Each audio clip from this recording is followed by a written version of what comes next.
Thank you very much. Thank you very much. It's a great honor. Thank you very much. Speaker Johnson, Vice President Vance, the First Lady of the United States,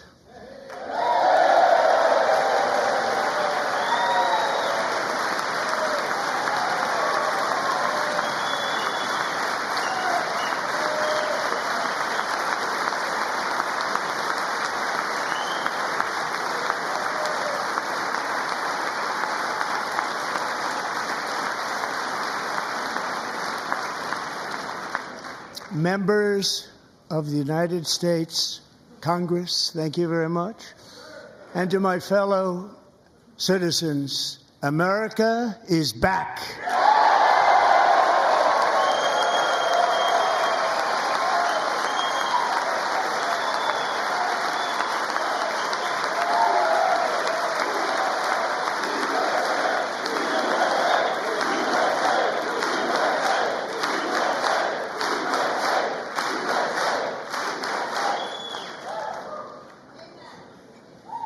6 weeks ago, I stood beneath the dome of this Capitol and proclaimed the dawn of the golden age of America.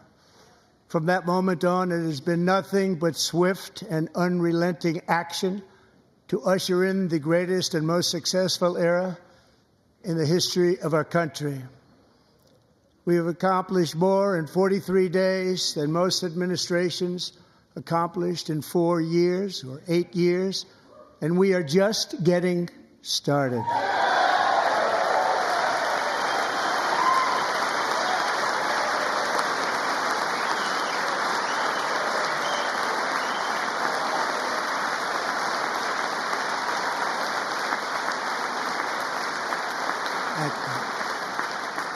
I return to this chamber tonight to report that America's momentum is back, our spirit is back, our pride is back, our confidence is back, and the American dream is surging bigger and better than ever before.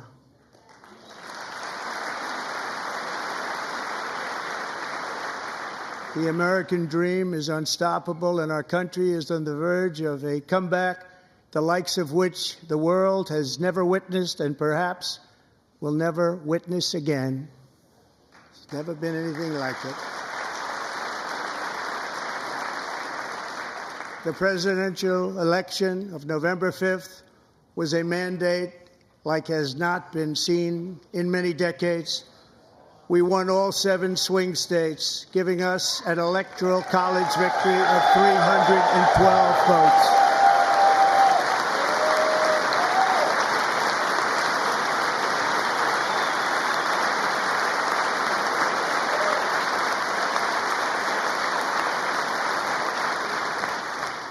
We won the popular vote by big numbers and won counties in our country.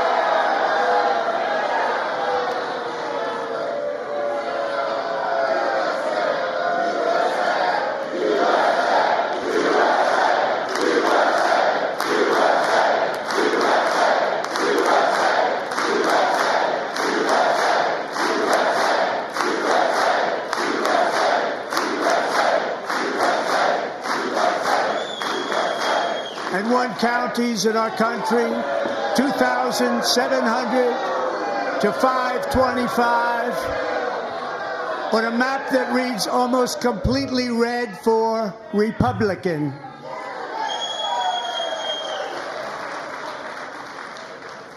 Now, for the first time in modern history, more Americans believe that our country is headed in the right direction than the wrong direction. In fact, it's an astonishing record, 27-point swing, the most ever.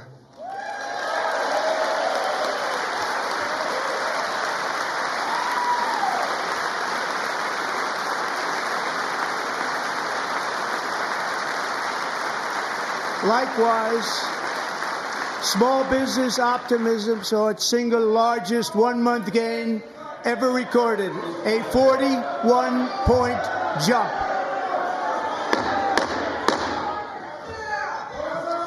Members are directed to uphold and maintain decorum in the House and to cease any further disruptions. That's your warning.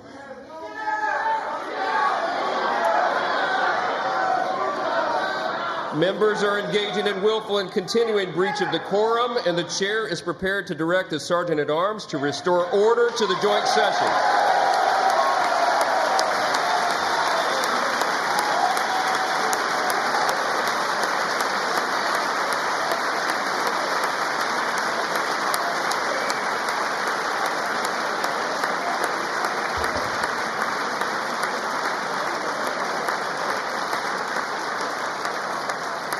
Mr. Green, take your seat. Take your seat, sir. Take your seat. Finding that members continue to engage in willful and concerted disruption of proper decorum, the chair now directs the Sergeant-at-Arms to restore order. Remove this gentleman from the chamber.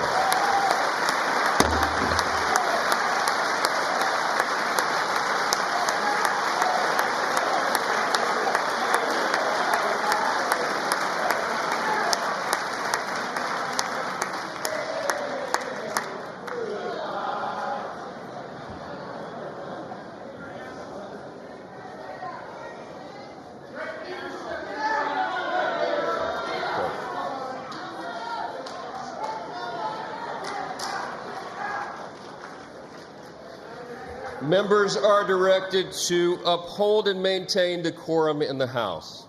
Mr. President, you continue. Thank you. Over the past 6 weeks, I have signed nearly 100 executive orders and taken more than 400 executive actions, a record to restore common sense, safety, optimism, and wealth all across our wonderful land. The people elected me to do the job, and I'm doing it.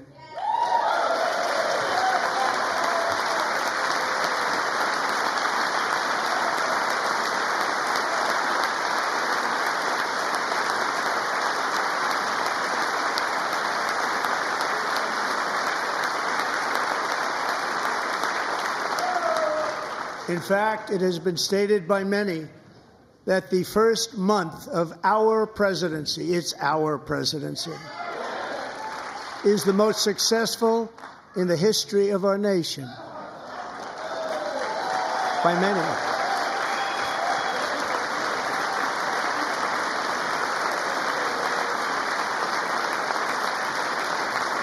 And what makes it even more impressive is that, do you know who number 2 is? George Washington. How about that? How about it? I don't know about that list, but we'll take it. Within hours of taking the oath of office, I declared a national emergency on our southern border, and I deployed the U.S. military and Border Patrol to repel the invasion of our country. And what a job they've done. As a result, illegal border crossings last month were by far the lowest ever recorded, ever.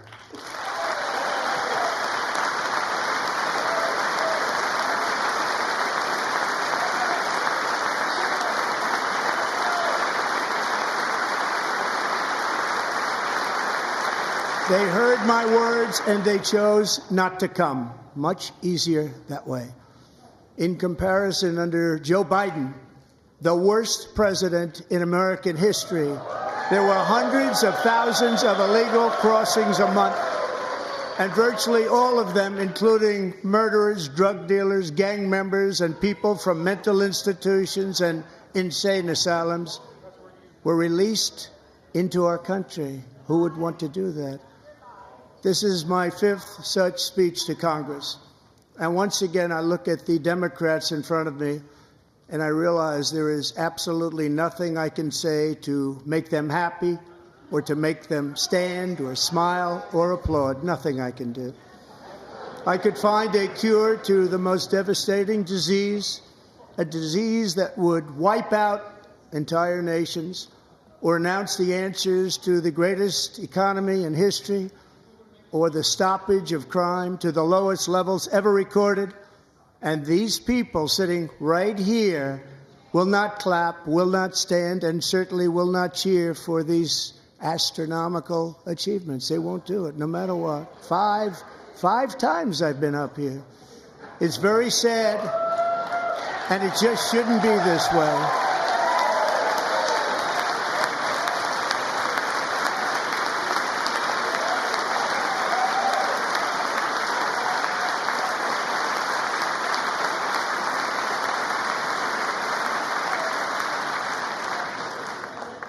So Democrats sitting before me, for just this one night, why not join us in celebrating so many incredible wins for America? For the good of our nation, let's work together and let's truly make America great again.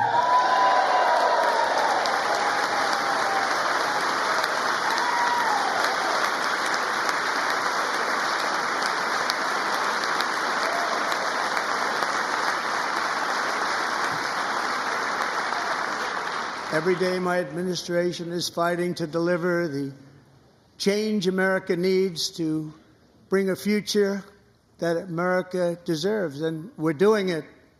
This is a time for big dreams and bold action. Upon taking office, I imposed an immediate freeze on all federal hiring, a freeze on all new federal regulations, and a freeze on all foreign aid.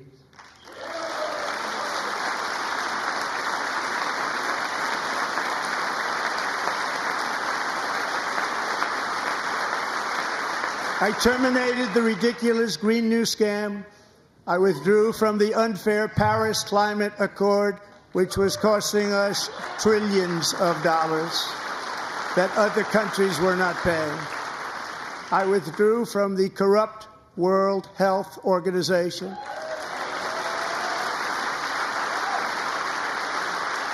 And I also withdrew from the anti-American UN Human Rights Council.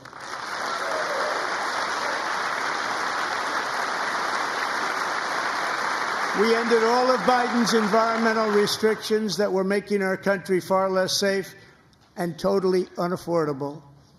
And importantly, we ended the last administration's insane electric vehicle mandate, saving our auto workers and companies from economic destruction.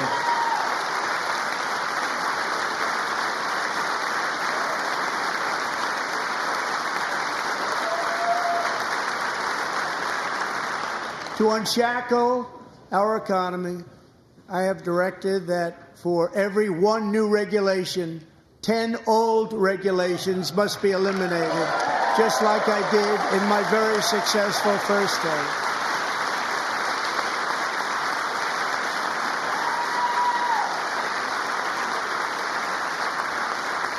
And in that first term, we set records on ending unnecessary rules and regulations like no other president had done before.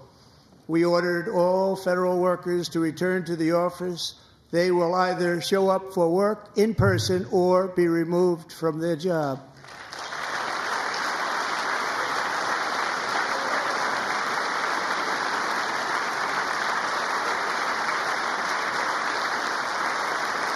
And we have ended weaponized government where, as an example, a sitting president is allowed to viciously prosecute his political opponent, like me. How did that work out? Not too good. Not too good.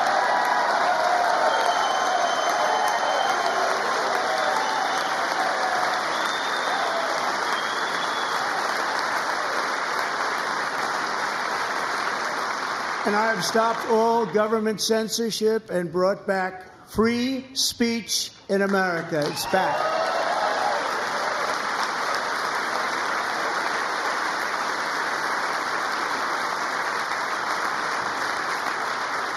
And 2 days ago, I signed an order making English the official language of the United States of America.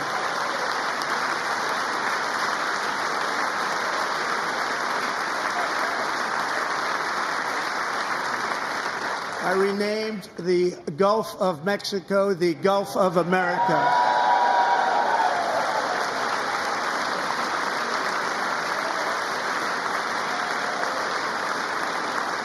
And likewise, I renamed, for a great president, William McKinley, Mount McKinley again.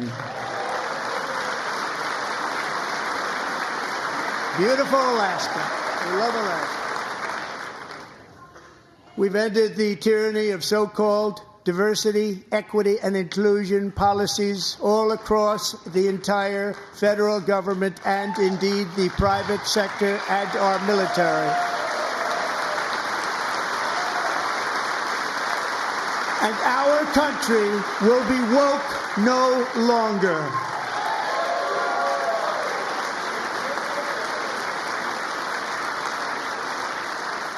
We believe that whether you are a doctor, an accountant, a lawyer, or an air traffic controller, you should be hired and promoted based on skill and competence, not race or gender.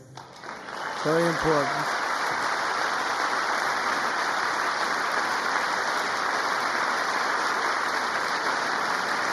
You should be hired based on merit. And the Supreme Court, in a brave and very powerful decision, has allowed us to do so. Thank you. Thank you very much. Thank you. We have removed the poison of critical race theory from our public schools, and I signed an order making it the official policy of the United States government that there are only two genders, male and female.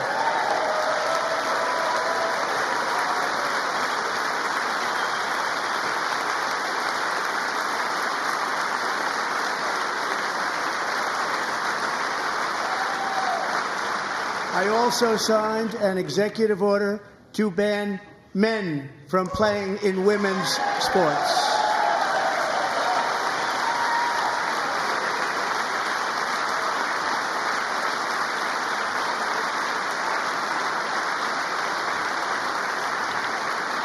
Three years ago, Peyton McNabb was an all-star high school athlete, one of the best, preparing for a future in college sports. But when her girls' volleyball match was invaded by a male, he smashed the ball so hard in Peyton's face, causing traumatic brain injury, partially paralyzing her right side and ending her athletic career. It was a shot like she's never seen before. She's never seen anything like it. Peyton is here tonight in the gallery, and Peyton, from now on, schools will kick the men off the girls' team, or they will lose all federal funding.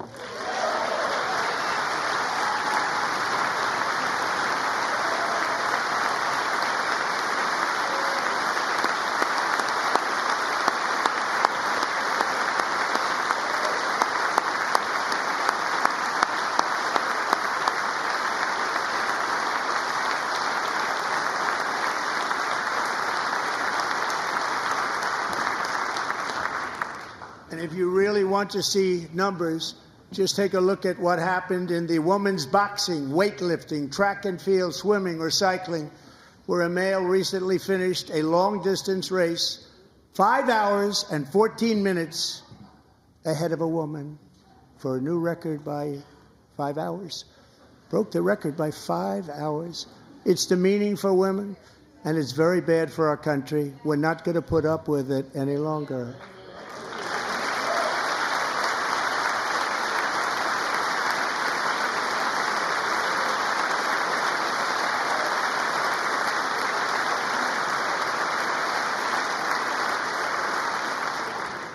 What I have just described is only a small fraction of the common sense revolution that is now, because of us, sweeping the entire world.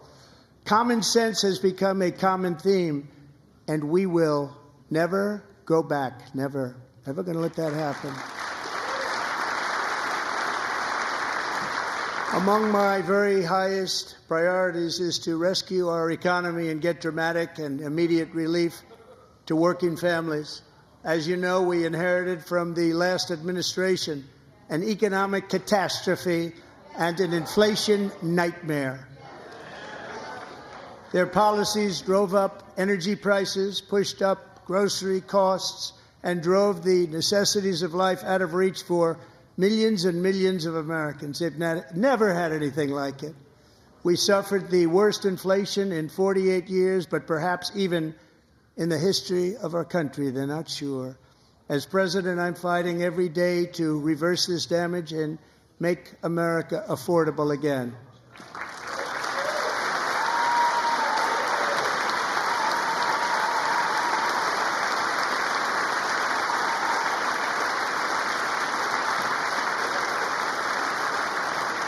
Joe Biden especially let the price of eggs get out of control. The egg price is out of control. And we're working hard to get it back down. Secretary, do a good job on that. You inherited a total mess from the previous administration. Do a good job.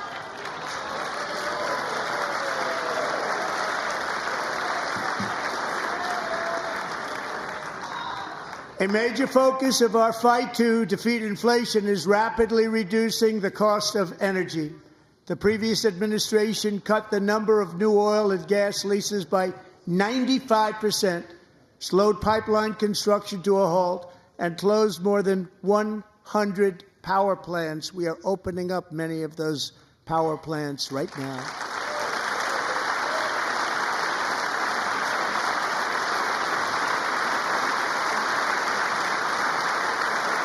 And frankly, we have never seen anything like it.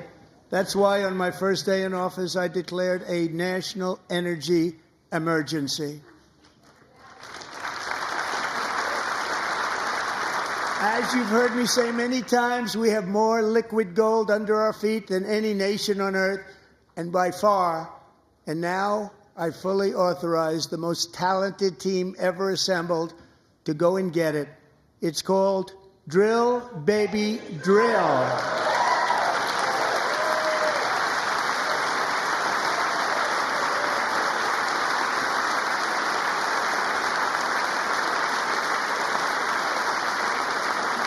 My administration is also working on a gigantic natural gas pipeline in Alaska, among the largest in the world, where Japan, South Korea, and other nations want to be our partner with investments of trillions of dollars each. There's never been anything like that one. It will be truly spectacular. It's all set to go. The permitting is gotten. And later this week, I will also take historic action to dramatically expand production of critical minerals and rare earths here in the USA.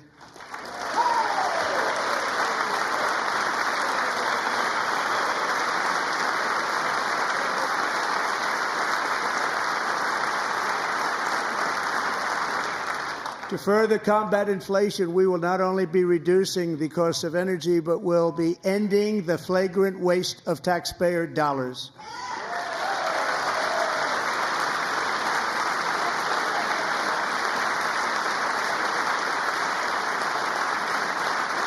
And to that end, I have created the brand new Department of Government Efficiency, DOGE.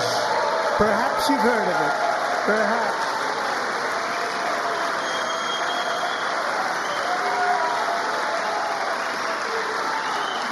Which is headed by Elon Musk, who is in the gallery tonight.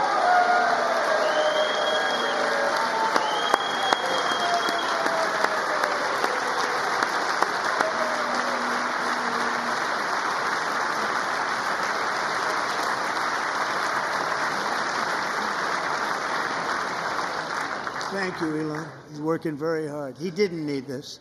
He didn't need this.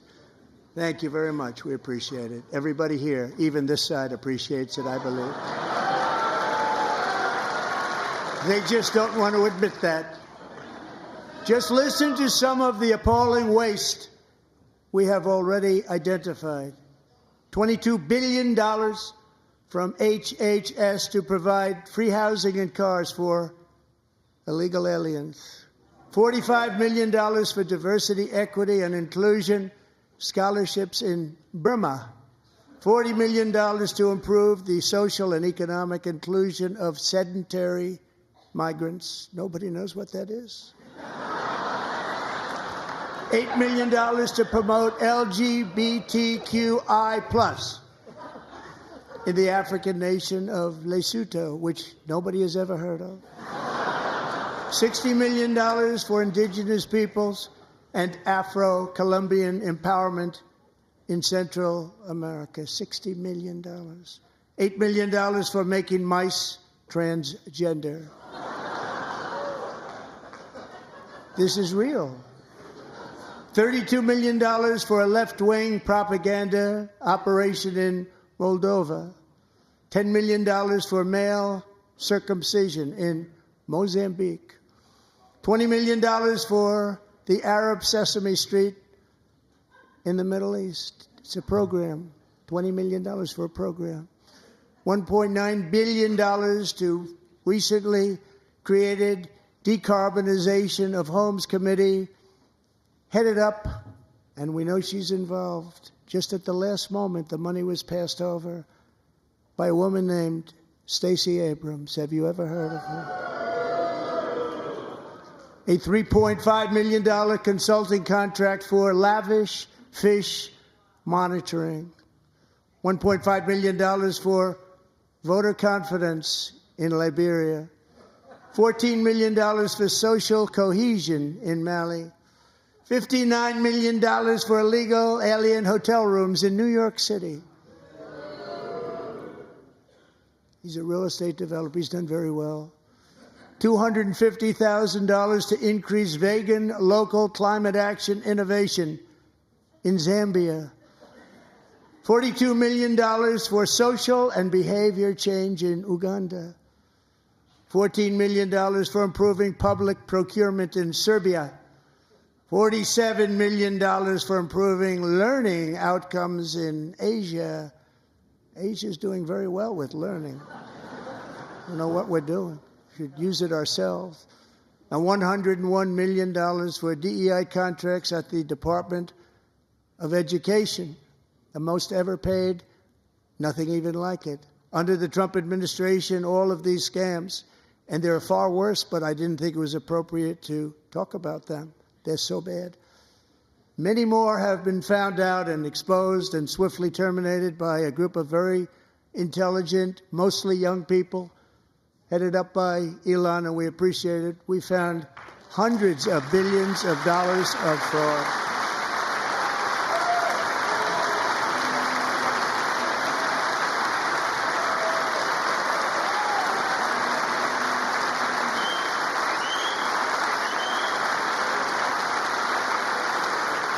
And we've taken back the money and reduced our debt to fight inflation and other things. Taken back a lot of that money. We got it just in time. This is just the beginning. The Government Accountability Office, a federal government office, has estimated annual fraud of over $500 billion in our nation, and we are working very hard to stop it. We're going to. We're also identifying shocking levels of incompetence and probable fraud in the Social Security program for our seniors, and that our seniors and people that we love rely on. Believe it or not, government databases list 4.7 million Social Security members from people aged 100 to 109 years old. It lists 3.6 million people from ages 110 to 119. I don't know any of them. I know some people that are rather elderly, but not quite that elderly. 3.47 million people from ages 120 to 129. 3.9 million people from ages 130 to 139. 3.5 million people from ages 140 to 149. And money is being paid to many of them, and we're searching right now. In fact, Pam, good luck. Good luck. You're going to find it. But a lot of money is paid out to people because it just keeps getting paid, and nobody does, and it really hurts Social Security and hurts our country. 1.3 million people from ages 150 to 159, and over 130,000 people, according to the Social Security databases, are age over 160 years old. We have a healthier country than I thought, Bobby.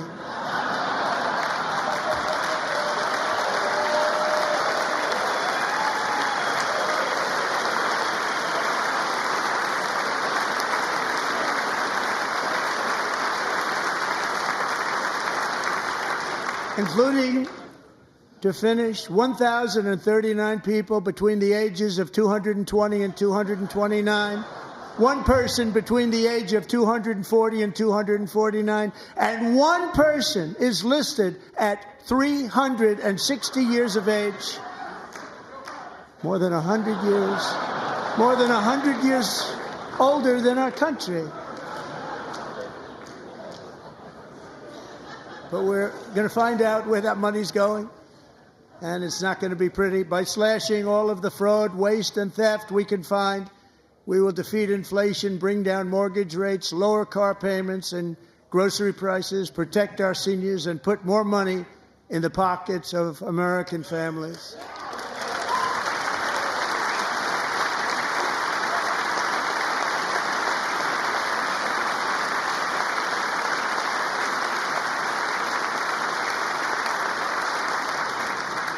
And today, interest rates took a beautiful drop, big, beautiful drop. It's about time. And in the near future, I want to do what has not been done in 24 years, balance the federal budget. We're going to balance it.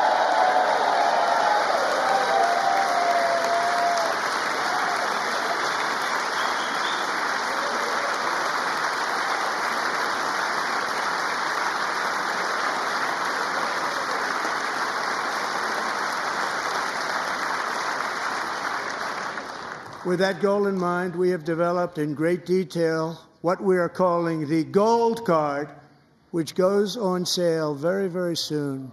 For $5 million, we will allow the most successful job-creating people from all over the world to buy a path to U.S. citizenship. It's like the green card, but better and more sophisticated.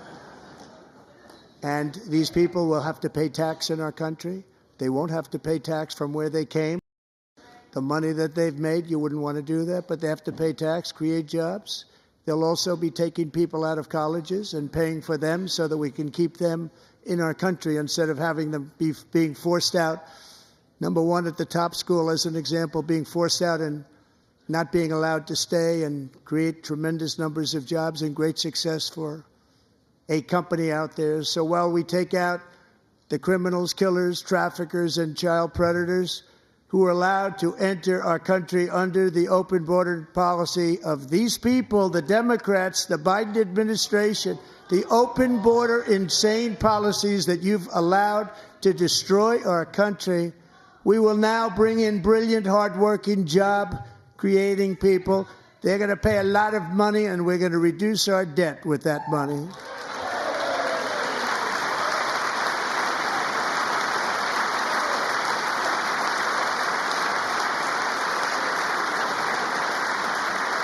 Americans have given us a mandate for bold and profound change.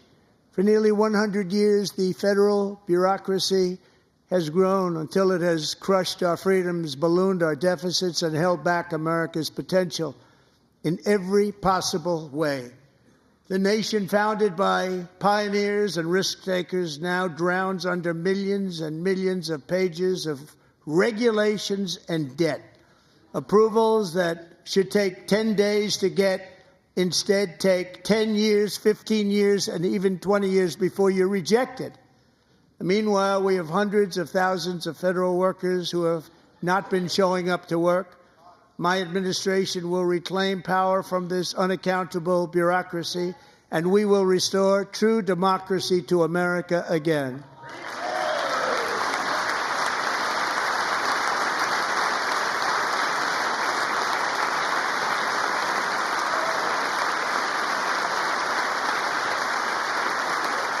And any federal bureaucrat who resists this change will be removed from office immediately. Because we are draining the swamp. It's very simple. And the days of rule by unelected bureaucrats are over.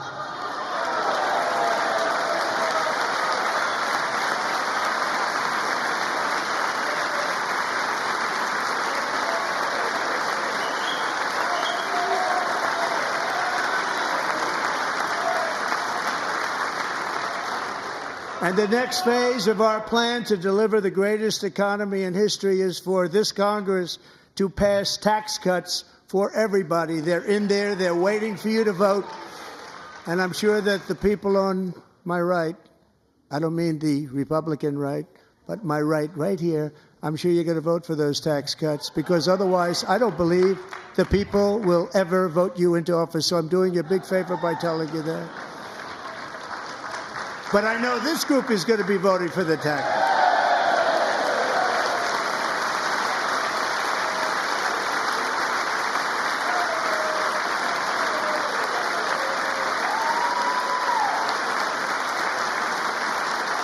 Thank you. It's a very, very big part of our plan. We had tremendous success in our first term with it. A very big part of our plan. We're seeking permanent income tax cuts all across the board. And to get urgently needed relief to Americans hit especially hard by inflation, I'm calling for no tax on tips, no tax on overtime, and no tax on Social Security benefits for our great seniors.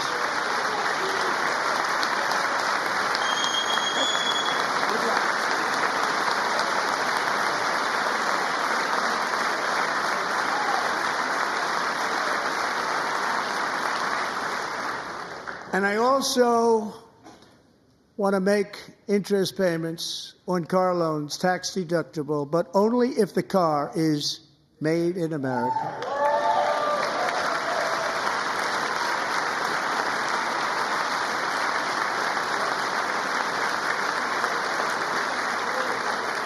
And by the way, we're going to have growth in the auto industry like nobody's ever seen. Plants are opening up all over the place. Deals are being made. Never seen. That's a combination of the election win and tariffs. It's a beautiful word, isn't it? That, along with our other policies, will allow our auto industry to absolutely boom. It's going to boom.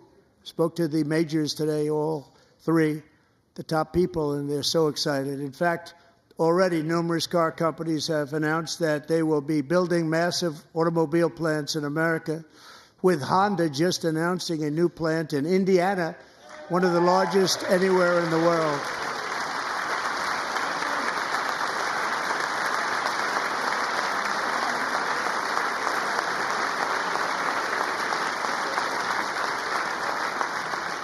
And this has taken place since our great victory on November 5th, a date which will hopefully go down as one of the most important in the history of our country.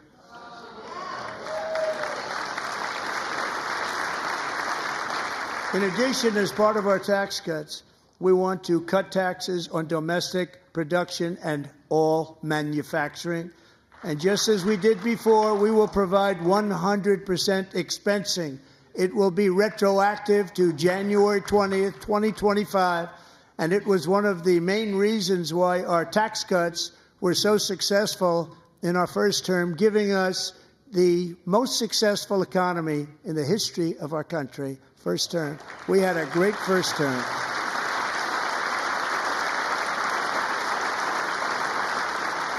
If you don't make your product in America, however, under the Trump administration, you will pay a tariff, and in some cases, a rather large one. Other countries have used tariffs against us for decades, and now it's our turn to start using them against those other countries. On average, the European Union, China, Brazil, India, Mexico, and Canada, have you heard of them? And countless other nations charge us tremendously higher tariffs than we charge them. It's very unfair. India charges us auto tariffs higher than 100%. China's average tariff on our products is twice what we charge them. And South Korea's average tariff is 4 times higher. Think of that, 4 times higher. And we give so much help militarily and in so many other ways to South Korea. But that's what happens. This is happening by friend and foe. This system is not fair to the United States and never was. And so on April 2nd, I wanted to make it April 1st, but I didn't want to be accused of April Fool's Day. That's not just one day was cost us a lot of money. But we're going to do it in April. I'm a very superstitious person. April 2nd, reciprocal tariffs kick in. And whatever they tariff us, other countries, we will tariff them. That's reciprocal, back and forth. Whatever they tax us, we will tax them. If they do non-monetary tariffs to keep us out of their market, then we will do non-monetary barriers to keep them out of our market. There's a lot of that, too. They don't even allow us in their market. We will take in trillions and trillions of dollars and create jobs like we have never seen before. I did it with China, and I did it with others, and the Biden administration couldn't do anything about it because there was so much money they couldn't do anything about it. We have been ripped off for decades by nearly every country on earth, and we will not let that happen any longer.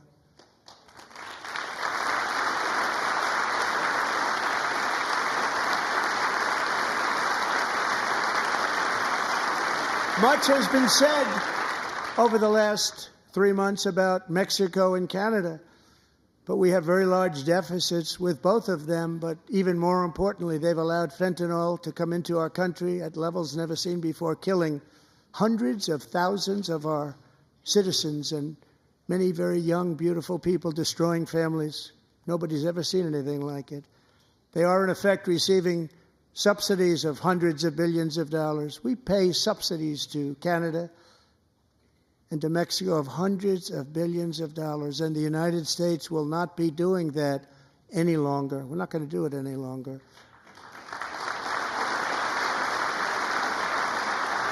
Thanks to our America First policies we're putting into place, we have had $1.7 trillion of new investment in America in just the past few weeks.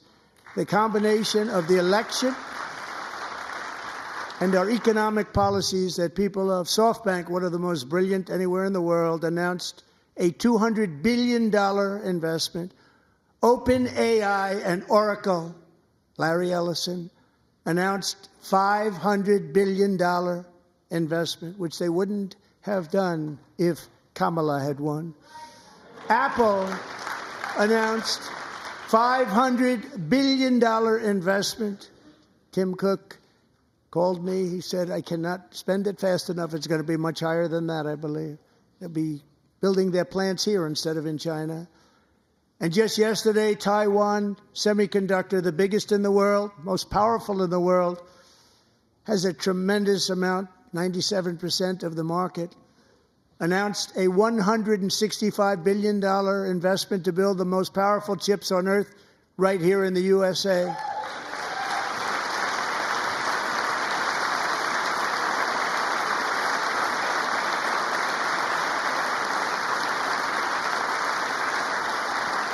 And we're not giving them any money. Your CHIPS Act is a horrible, horrible thing. We give hundreds of billions of dollars, and it doesn't mean a thing. They take our money and they don't spend it. All that meant to them, we're giving them no money. All that was important to them was they didn't want to pay the tariffs, so they came and they're building, and many other companies are coming. We don't have to give them money. We just want to protect our businesses and our people. And they will come because they won't have to pay tariffs if they build in America. So it's very amazing. You should get rid of the CHIP Act, and whatever's left over, Mr. Speaker, you should use it to reduce debt or any other reason you want to.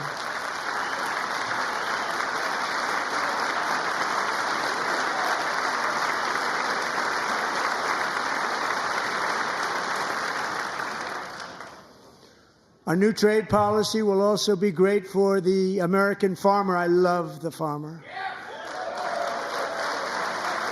who will now be selling into our home market, the USA, because nobody is going to be able to compete with you. Because there's goods that come in from other countries and companies.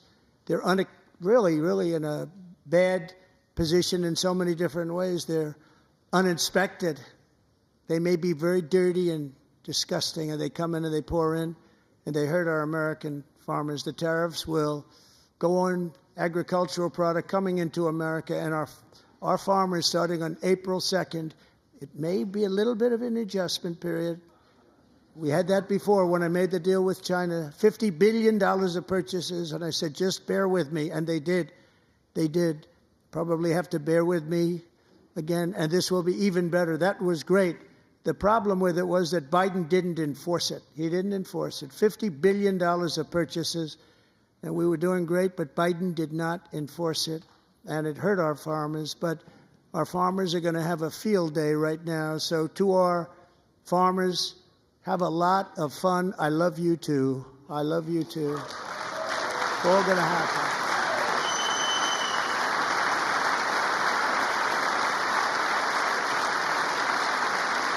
And I have also imposed a 25% tariff on foreign aluminum, copper, lumber, and steel, because if we don't have, as an example, steel and lots of other things, we don't have a military, and frankly, we just won't have a country very long.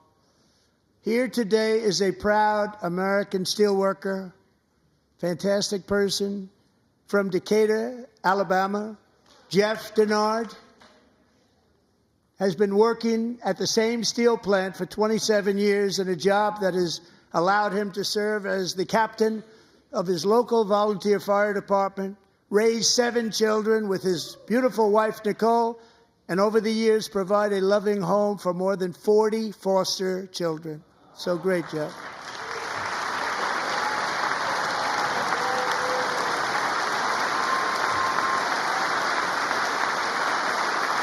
Thank you, Jeff.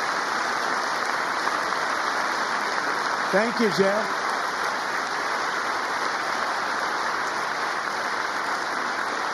Stories like Jeff's remind us that tariffs are not just about protecting American jobs. They're about protecting the soul of our country. Tariffs are about making America rich again and making America great again, and it's happening, and it will happen rather quickly. There'll be a little disturbance, but we're okay with that. It won't be much. No, you're not. Oh. And look where Biden took us, very low, the lowest we've ever been. Jeff, I want to thank you very much. And I also want to recognize another person who has devoted herself to foster care community. She works so hard on it. A very loving person, our magnificent First Lady of the United States.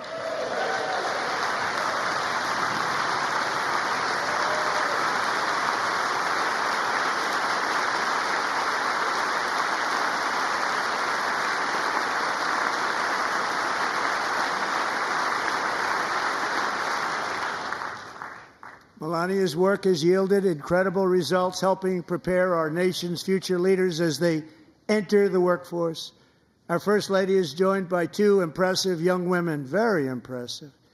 Haley Ferguson, who benefited from the First Lady's Fostering the Future initiative and is poised to complete her education and become a teacher. And Elliston Berry, who became a victim of an illicit deepfake image produced by a peer.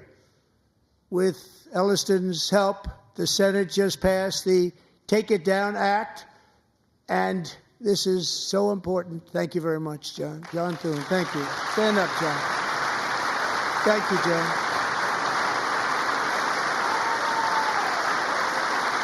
Thank you all very much.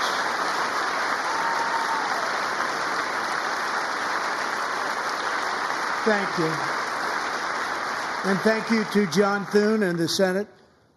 Great job. To criminalize the publication of such images online is terrible, terrible thing. And once it passes the House, I look forward to signing that bill into law. Thank you. And I'm going to use that bill for myself, too, if you don't mind. Because nobody gets treated worse than I do online. Nobody. That's great. Thank you very much to the Senate. Thank you. But if we truly care about protecting Americans' children, no step is more crucial than securing America's borders. Over the past 4 years, 21 million people poured into the United States. Many of them were murderers, human traffickers, gang members, and other criminals from the streets of dangerous cities all throughout the world. Because of Joe Biden's insane and very dangerous open border policies, they are now strongly embedded in our country. but we are getting them out and getting them out fast.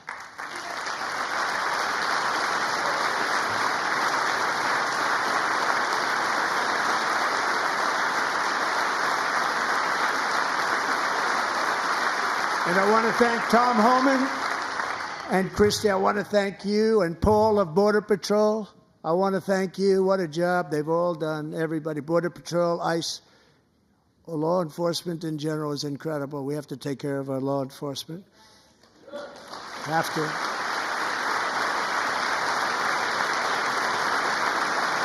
Last year, a brilliant 22-year-old nursing student named Laken Riley, the best in her class, admired by everybody, went out for a jog on the campus of the University of Georgia. That morning, Laken was viciously attacked, assaulted, beaten, brutalized, and horrifically murdered. Laken was stolen from us by a savage illegal alien gang member who was arrested while trespassing across Biden's open southern border and then set loose into the United States under the heartless policies of that failed administration. It was indeed a failed administration. He had then been arrested and released in a Democrat-run sanctuary city, a disaster, before ending the life of this beautiful young angel. With us this evening are Laken's beloved mother, Allison, and her sister, Lauren.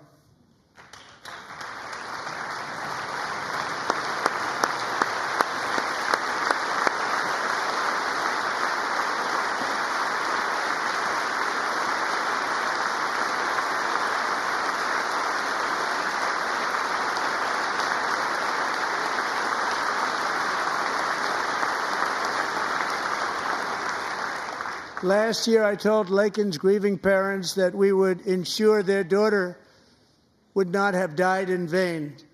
That's why the very first bill I signed into law as your 47th president mandates the detention of all dangerous criminal aliens who threaten public safety.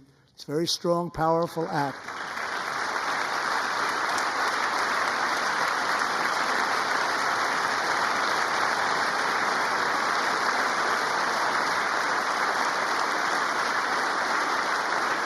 It's called the Laken-Riley Act. So Allison and Lauren, America will never, ever forget our beautiful Laken Hope Riley.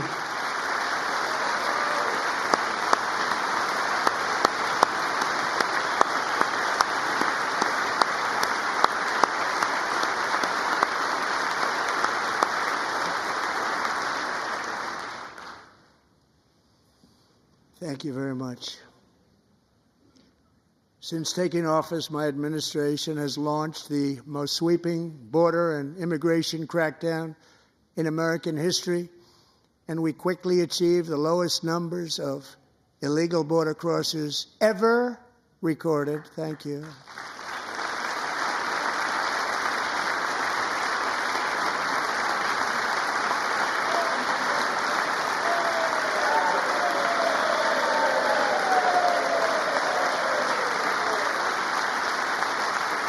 The media and our friends in the Democrat Party kept saying we needed new legislation. We must have legislation to secure the border.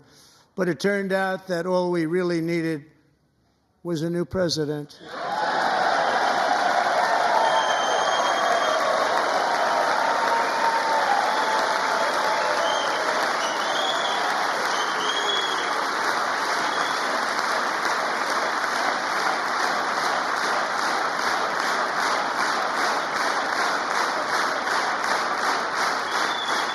Thank you.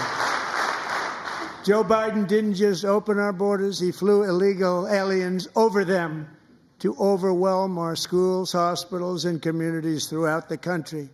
Entire towns like Aurora, Colorado, and Springfield, Ohio, buckled under the weight of the migrant occupation and corruption like nobody's ever seen before. Beautiful towns destroyed.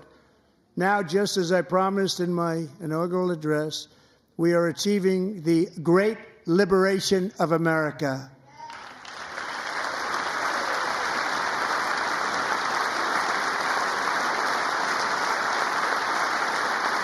But there still is much work to be done. Here tonight is a woman I have gotten to know, Alexis Nungari from Houston. Wonderful woman. Last June, Alexis's 12-year-old daughter, her precious Jocelyn, walked to a nearby convenience store. She was kidnapped, tied up, assaulted for 2 hours under a bridge, and horrifically murdered. Arrested and charged with this heinous crime are two illegal alien monsters from Venezuela, released into America by the last administration through their ridiculous open border. The death of this beautiful 12-year-old girl and the agony of her mother and family touched our entire nation greatly. Alexis, I promised that we would always remember your daughter, your magnificent daughter, and earlier tonight I signed an order keeping my word to you. One thing I have learned about Jocelyn is that she loved animals so much. She loved nature. Across Galveston Bay, from where Jocelyn lived in Houston, you will find a magnificent national wildlife refuge, a pristine, peaceful, 34,000-acre sanctuary for all of God's creatures on the edge of the Gulf of America. Alexis, moments ago, I formally renamed that refuge in loving memory of your beautiful daughter, Jocelyn. So, Mr. Vice President, if you would, may I have the order?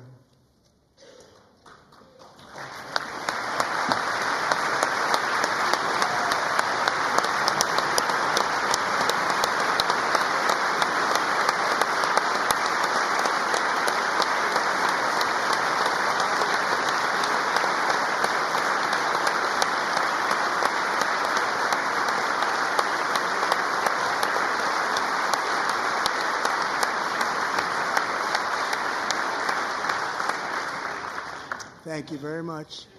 All three savages charged with Jocelyn and Lakin's murders were members of the Venezuelan prison gang, the toughest gang, they say, in the world, known as Tren de Aragua. 2 weeks ago, I officially designated this gang, along with MS-13 and the bloodthirsty Mexican drug cartels, as foreign terrorist organizations.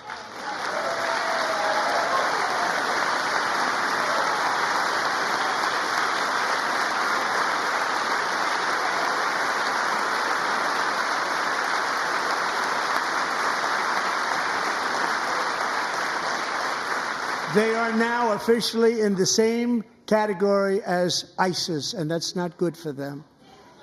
Countless thousands of these terrorists were welcomed into the U.S. by the Biden administration. But now every last one will be rounded up and forcibly removed from our country, or, if they're too dangerous, put in jails, standing trial in this country, because we don't want them to come back ever.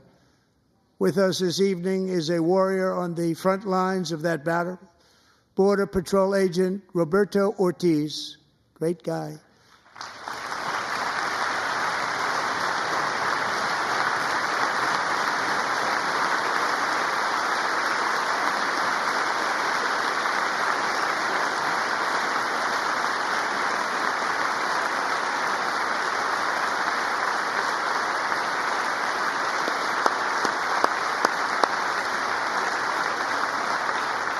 In January, Roberto and another agent were patrolling by the Rio Grande near an area known as Cartel Island. Doesn't sound too nice to me.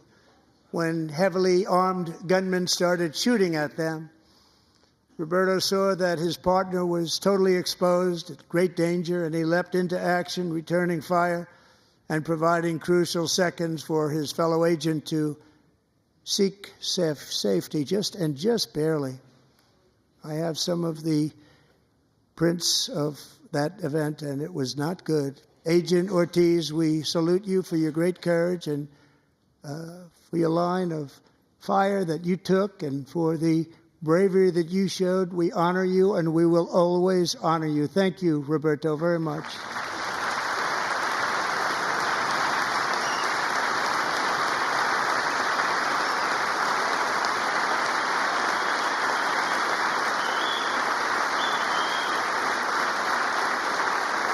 Thank you, Roberto. And I actually got to know him on my many calls to the border. He's a great, great gentleman. The territory to the immediate south of our border is now dominated entirely by criminal cartels that murder, rape, torture, and exercise total control. They have total control over a whole nation, posing a grave threat to our national security.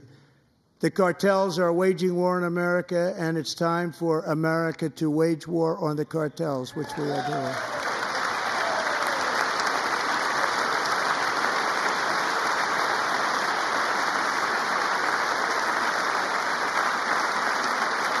Five nights ago, Mexican authorities, because of our tariff policies being imposed on them, think of this, handed over to us 29 of the biggest cartel leaders in their country. That has never happened before. They want to make us happy. First time ever. But we need Mexico and Canada to do much more than they've done, and they have to stop the fentanyl and drugs pouring into the USA. They're going to stop it. I have sent Congress a detailed funding request laying out exactly how we will eliminate these threats to protect our homeland and complete the largest deportation operation in American history, larger even than current record holder President Dwight D. Eisenhower, a moderate man, but someone who believed very strongly in borders. Americans expect Congress to send me this funding without delay so I can sign it into law. So, Mr. Speaker, John Thune, both of you, I hope you're going to be able to do that, Mr. Speaker. Thank you. Mr. Leader, thank you. Thank you very much. And let's get it to me. I'll sign it so fast, you won't even believe it.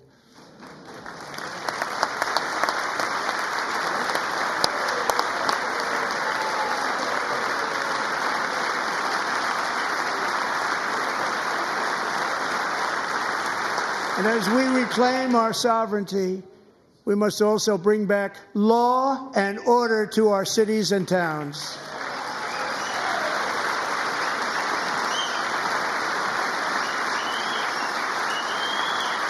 In recent years, our justice system has been turned upside down by radical left lunatics. Many jurisdictions virtually ceased enforcing the law against dangerous repeat offenders while weaponizing law enforcement against political opponents like me. My administration has acted swiftly and decisively to restore fair, equal, and impartial justice under the constitutional rule of law, starting at the FBI and the DOJ. Pam, good luck. Cash, wherever you may be, good luck. Good luck. Pam Bondi. Good luck. So important. Going to do a great job. Cash, thank you. Thank you, Cash.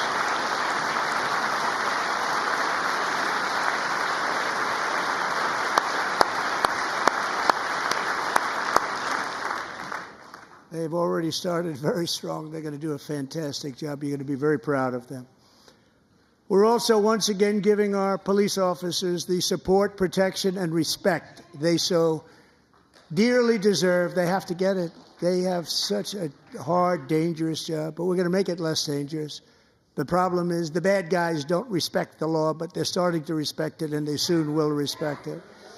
This also includes our great fire departments throughout the country. Our firemen and women are unbelievable people, and we'll never forget them.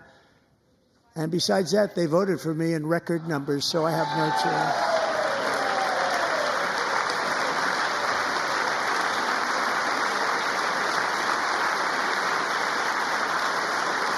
1 year ago this month, 31-year-old New York police officer Jonathan Diller, unbelievably wonderful person and a great officer, was gunned down at a traffic stop on Long Island. I went to his funeral.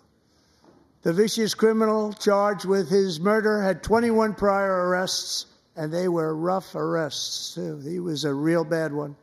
The thug in the seat next to him had 14 prior arrests, and went by the name of Killer. He was Killer. He killed other people, they say, a lot of them.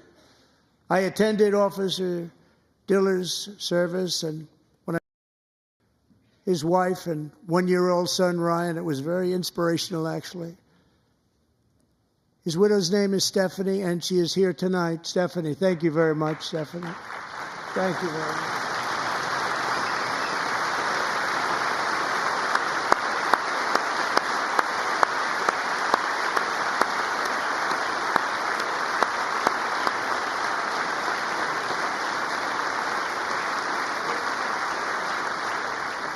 Stephanie, we're going to make sure that Ryan knows his dad was a true hero, New York's finest, and we're going to get these cold-blooded killers and repeat offenders off our streets, and we're going to do it fast.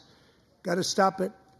They get out with 28 arrests. They push people into subway trains. They hit people over the head, back of the head with baseball bats. We got to get them out of here. I've already signed an executive order requiring a mandatory death penalty for anyone who murders a police officer, and tonight I'm asking Congress to pass that policy into permanent law.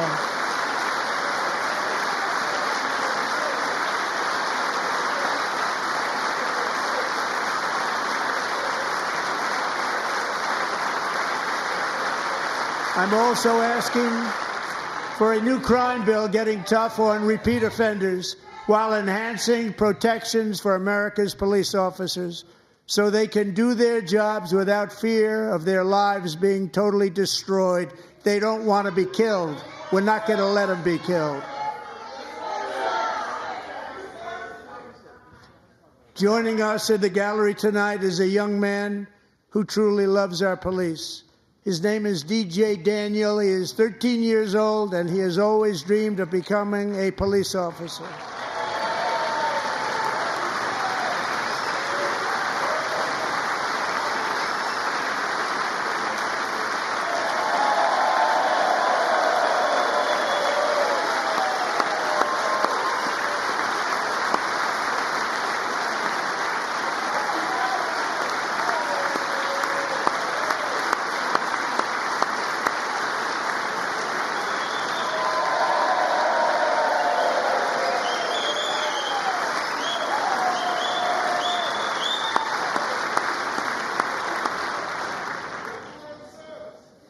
But in 2018, DJ was diagnosed with brain cancer. The doctors gave him 5 months at most to live. That was more than 6 years ago.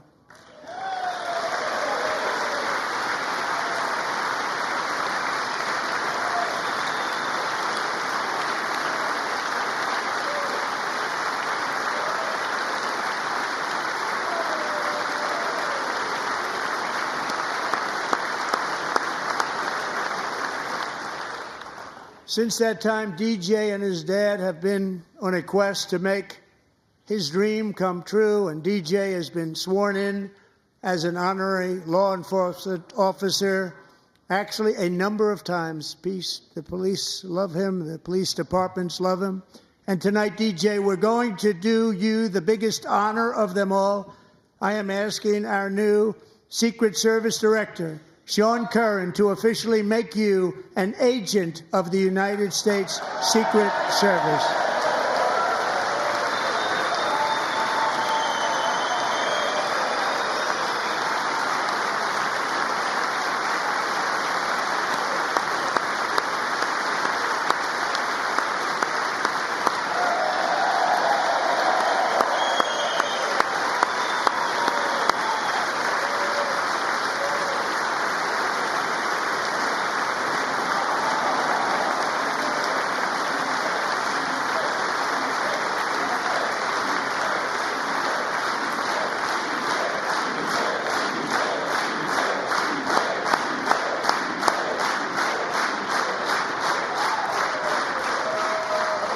Thank you, DJ. DJ's doctors believe his cancer likely came from a chemical he was exposed to when he was younger. Since 1975, rates of child cancer have increased by more than 40%. Reversing this trend is one of the top priorities for our new presidential commission to make America healthy again, chaired by our new Secretary of Health and Human Services, Robert F. Kennedy, Jr.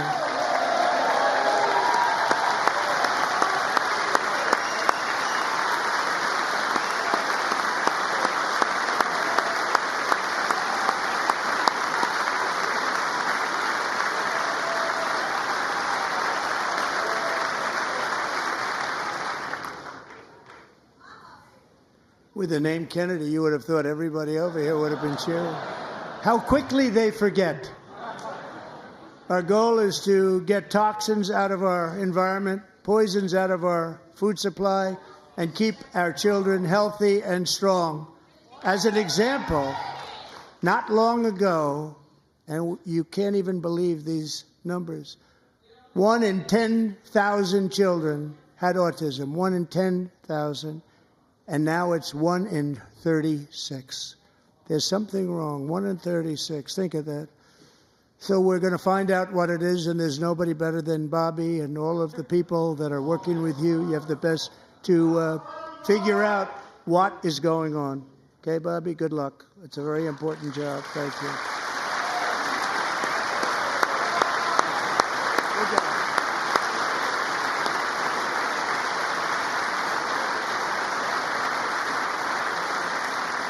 Thank you. My administration is also working to protect our children from toxic ideologies in our schools.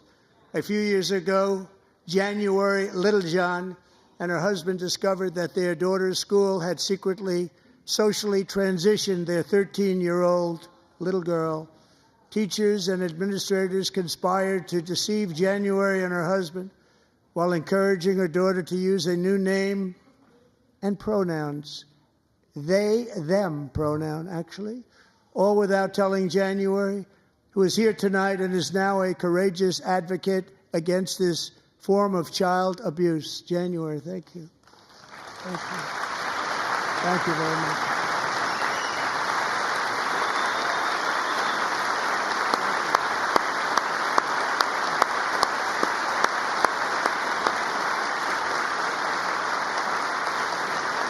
Thank you. Stories like this are why, shortly after taking office, I signed an executive order banning public schools from indoctrinating our children with transgender ideology.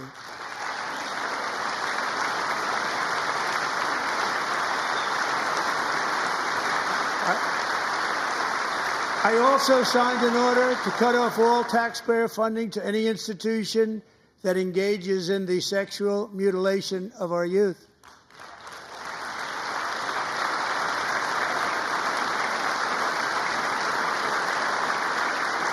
And now I want Congress to pass a bill permanently banning and criminalizing sex changes on children and forever ending the lie that any child is trapped in the wrong body.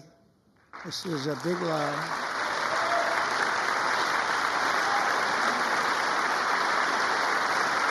And our message to every child in America is that you are perfect exactly the way God made you.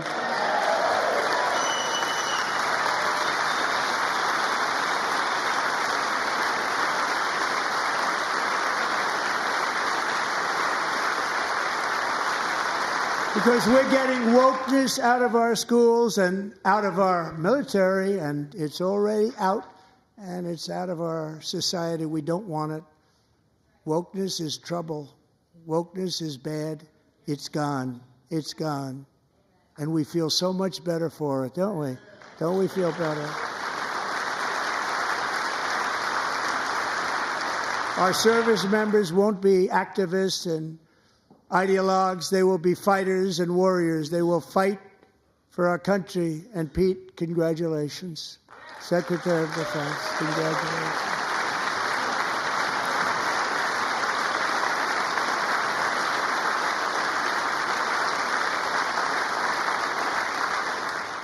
And he's not big into the woke movement, I can tell you. I know him well. I am pleased to report that in January, the U.S. Army had its single best recruiting month in 15 years, and that all armed services are having among the best recruiting results ever in the history of our services. What a difference.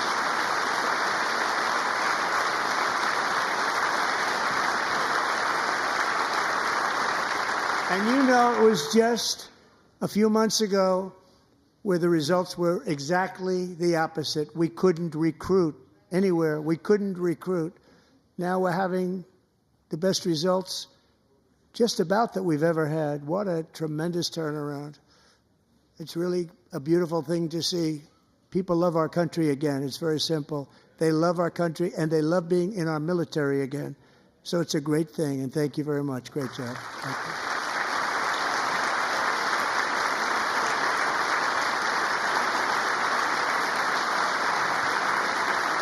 We're joined tonight by a young man, Jason Hartley, who knows the weight of that call of duty. Jason's father, grandfather, and great-grandfather all wore the uniform. Jason tragically lost his dad, who was also a Los Angeles County Sheriff's deputy when he was just a boy, and now he wants to carry on the family legacy of service. Jason is a senior in high school, a six-letter varsity athlete, a really good athlete, they say, a brilliant student with a 4.46, that's good, GPA. And his greatest dream is to attend the U.S. Military Academy at West Point.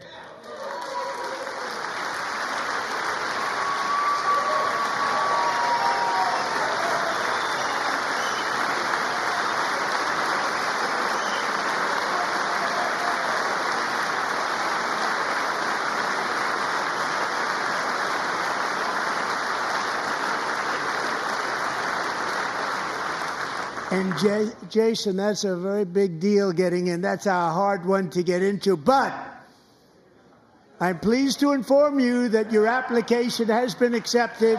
You will soon be joining the Corps of Cadets.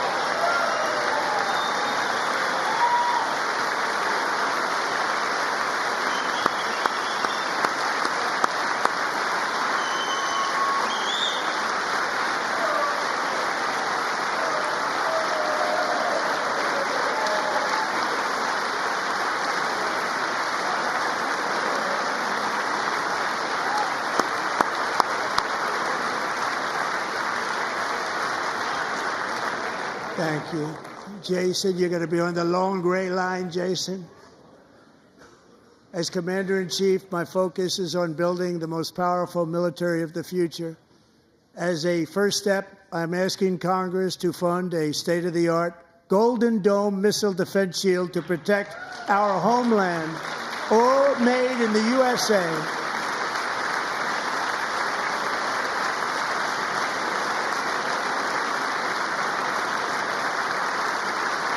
And Ronald Reagan wanted to do it long ago, but the technology just wasn't there, not even close. But now we have the technology. It's incredible, actually. And other places, they have it. Israel has it. Other places have it. And the United States should have it too, right, Tim, right? They should have it too. So I want to thank you. But it's a very, very important. This is a very dangerous world. We should have it. We want to be protected, and we're going to protect our citizens like never before. To boost our defense industrial base, we are also going to resurrect the American shipbuilding industry, including commercial shipbuilding and military shipbuilding.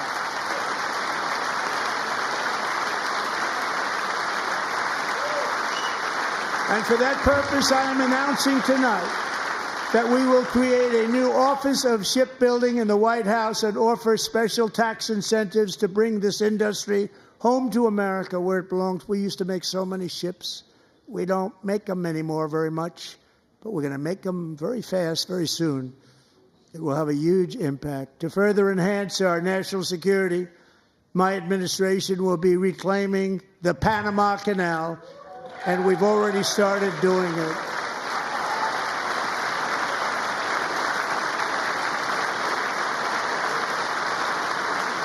Just today, a large American company announced they are buying both ports around the Panama Canal and lots of other things having to do with the Panama Canal and a couple of other canals. The Panama Canal was built by Americans for Americans, not for others, but others could use it. But it was built at tremendous cost of American blood and treasure. 38,000 workers died building the Panama Canal. They died of malaria. They died of snake bites and mosquitoes. Not a nice place to work. They paid them very highly to go there, knowing there was a 25% chance that they would die. The most expensive project also that was ever built in our country's history, if you bring it up to modern day costs. It was given away by the Carter administration for $1, but that agreement has been violated very severely. We didn't give it to China. We gave it to Panama, and we're taking it back.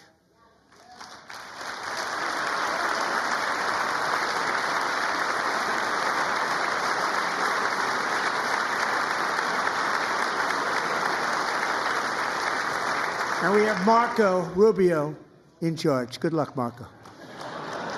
Now, we know who to blame if anything goes wrong.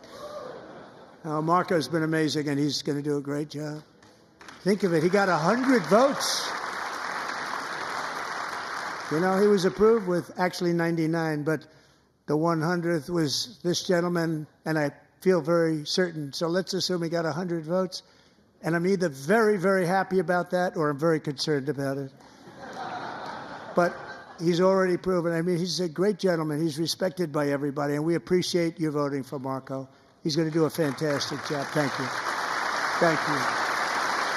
He's doing a great job. Great job. And I also have a message tonight for the incredible people of Greenland. We strongly support your right to determine your own future. And if you choose, we welcome you into the United States of America. We need Greenland for national security and even international security, and we're working with everybody involved to try and get it. But we need it really for international world security, and I think we're going to get it. One way or the other, we're going to get it. We will keep you safe. We will make you rich, and together we will take Greenland to heights like you have never thought possible before. It's a very small population, but very, very large piece of land and very, very important for military security. America is once again standing strong against the forces of radical Islamic terrorism. 3.5 years ago, ISIS terrorists killed 13 American service members and countless others in the Abbey Gate bombing during the disastrous and incompetent withdrawal from Afghanistan. Not that they were withdrawing, it was the way they withdrew. Perhaps the most embarrassing moment in the history of our country. Tonight, I am pleased to announce that we have just apprehended the top terrorist responsible for that atrocity, and he is right now on his way here to face the swift sword of American justice.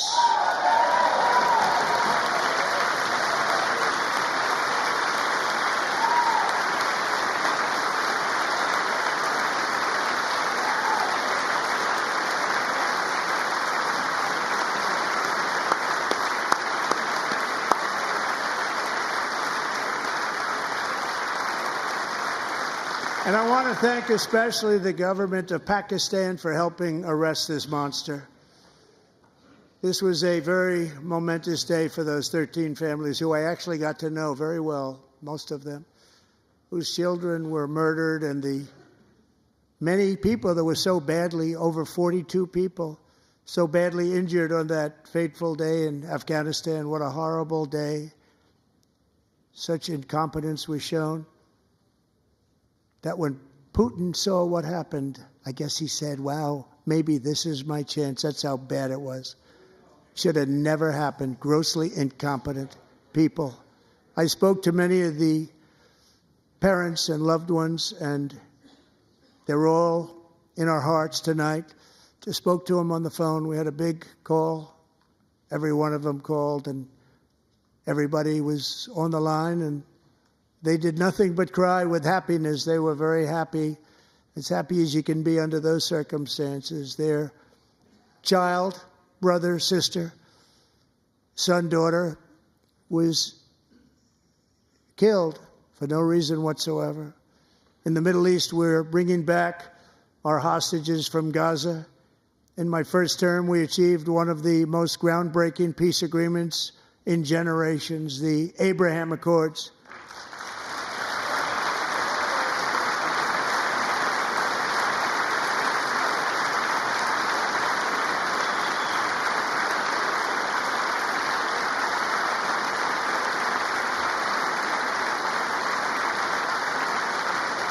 And now we're going to build on that foundation to create a more peaceful and prosperous future for the entire region. A lot of things are happening in the Middle East. People have been talking about that so much lately with everything going on with Ukraine and Russia.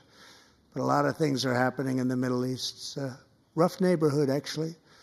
I'm also working tirelessly to end the savage conflict in Ukraine. Millions of Ukrainians and Russians have been needlessly killed or wounded in this horrific and brutal conflict with no end in sight. The United States has sent hundreds of billions of dollars to support Ukraine's defense with no security, with no anything.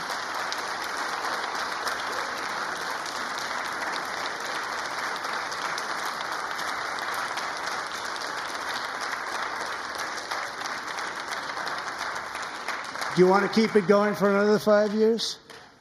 Yeah, you would say Pocahontas says yes.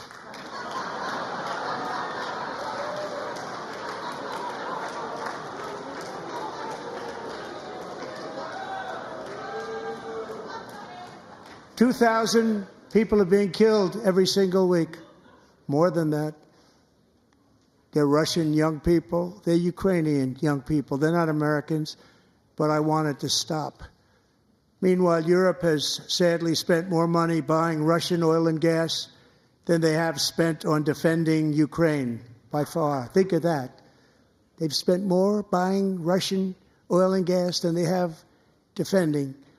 And we've spent perhaps $350 billion, like taking candy from a baby. That's what happened. And they've spent $100 billion. What a difference that is. And we have an ocean separating us, and they don't. But we're getting along very well with them, and lots of good things are happening. Biden has authorized more money in this fight than Europe has spent by billions and billions of dollars. It's hard to believe that they wouldn't have stopped it and said, at some point, come on, let's equalize. You got to be equal to us. But that didn't happen. Earlier today, I received an important letter from President Zelensky of Ukraine. The letter reads, Ukraine is ready to come to the negotiating table as soon as possible to bring lasting peace closer. Nobody wants peace more than the Ukrainians, he said. My team and I stand ready to work under President Trump's strong leadership to get a peace that lasts. We do really value how much America has done to help Ukraine maintain its sovereignty and independence. Regarding the agreement on minerals and security, Ukraine is ready to sign it at any time that is convenient for you. I appreciate that he sent this letter, just got it a little while ago. Simultaneously, we've had serious discussions with Russia and have received strong signals that they are ready for peace. Wouldn't that be beautiful? Wouldn't that be beautiful?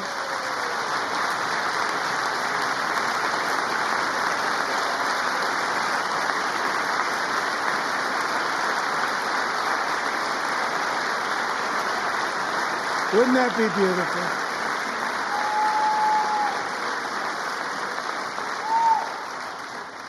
It's time to stop this madness. It's time to halt the killing. It's time to end this senseless war. If you want to end wars, you have to talk to both sides. Nearly 4 years ago, amid rising tensions, a history teacher named Mark Fogel was detained in Russia and sentenced to 14 years in a penal colony. Rough stuff. The previous administration barely lifted a finger to help him. They knew he was innocent, but they had no idea where to begin. But last summer, I promised his 95-year-old mother, Malphine, that we would bring her boy safely back home. After 22 days in office, I did just that, and they are here tonight.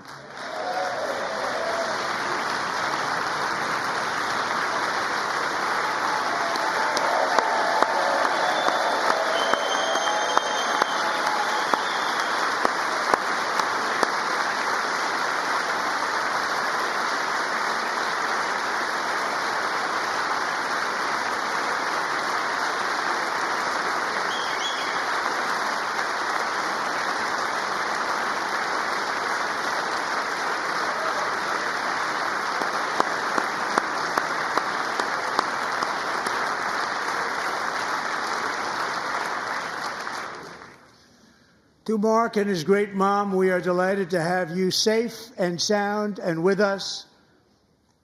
As fate would have it, Mark Fogel was born in a small rural town in Butler, Pennsylvania. Have you heard of it?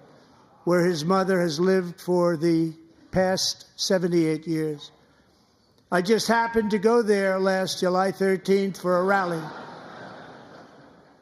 That was not pleasant. And that is where I met his beautiful mom right before I walked onto that stage. And I told her I would not forget what she said about her son.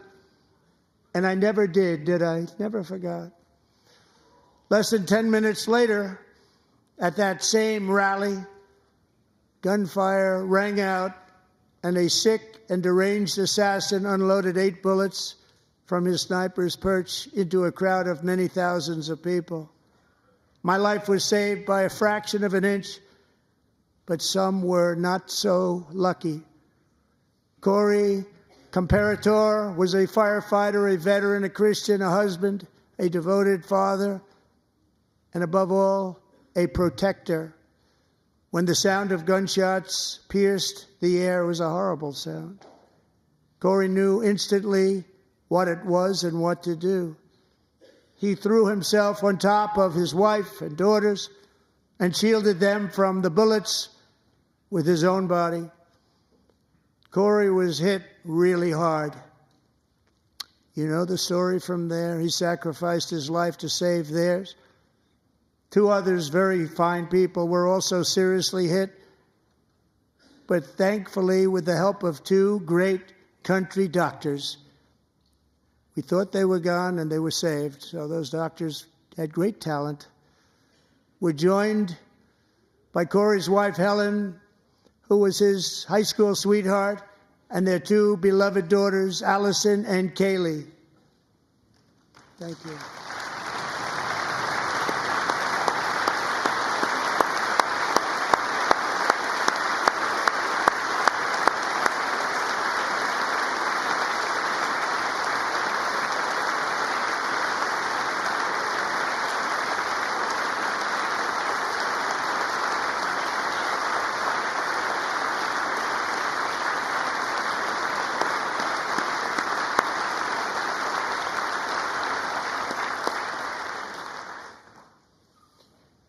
To Helen, Allison, and Kaylee, Corey is looking down on his 3 beautiful ladies right now, and he is cheering you on. He loves you.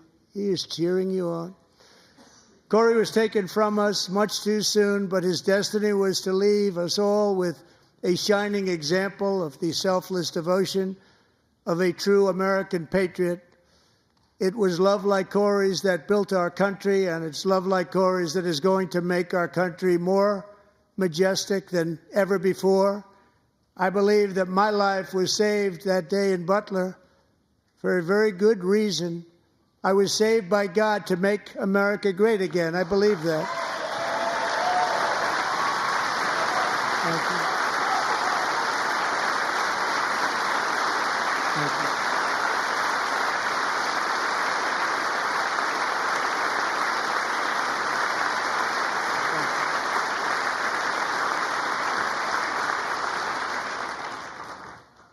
Thank you very much. From the patriots of Lexington and Concord to the heroes of Gettysburg and Normandy, from the warriors who crossed the Delaware to the trailblazers who climbed the Rockies, and from the legends who soared at Kitty Hawk, to the astronauts who touched the moon.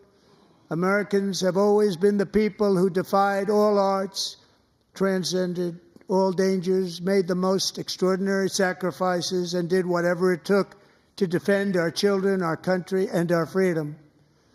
And as we have seen in this chamber tonight, that same strength, faith, love, and spirit is still alive and thriving in the hearts of the American people.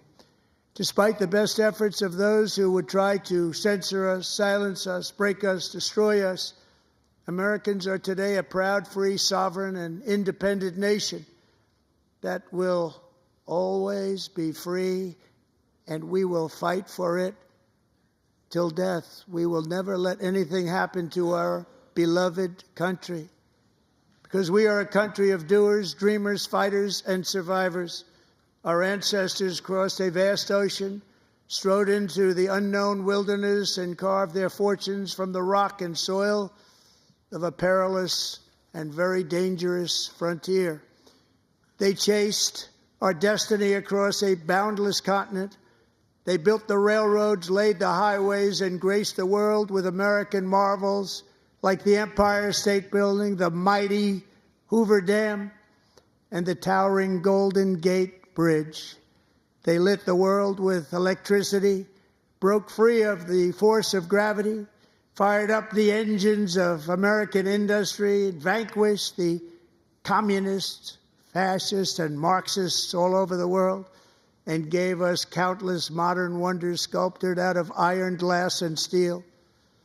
We stand on the shoulders of these pioneers who won and built the modern age. These workers who poured their sweat into the skylines of our cities. These warriors who shed their blood on fields of battle and gave everything they had for our rights and for our freedom. Now it is our time to take up the righteous cause of American liberty. And it is our turn to take America's destiny into our own hands and begin the most thrilling days in the history of our country. This will be our greatest era. With God's help, over the next 4 years, we are going to lead this nation even higher, and we are going to forge the freest, most advanced, most dynamic, and most dominant civilization ever to exist on the face of this earth. We are going to create the highest quality of life, build the safest and wealthiest and healthiest and most vital communities anywhere in the world. We are going to conquer the vast frontiers of science, and we are going to lead humanity into space and plant the American flag on the planet Mars and even far beyond.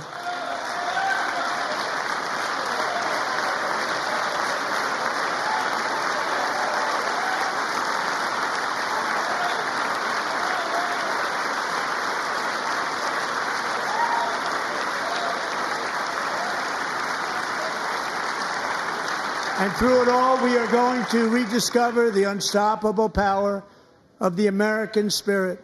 And we are going to renew unlimited promise of the American dream. Every single day, we will stand up and we will fight, fight, fight for the country our citizens believe in and for the country our people deserve.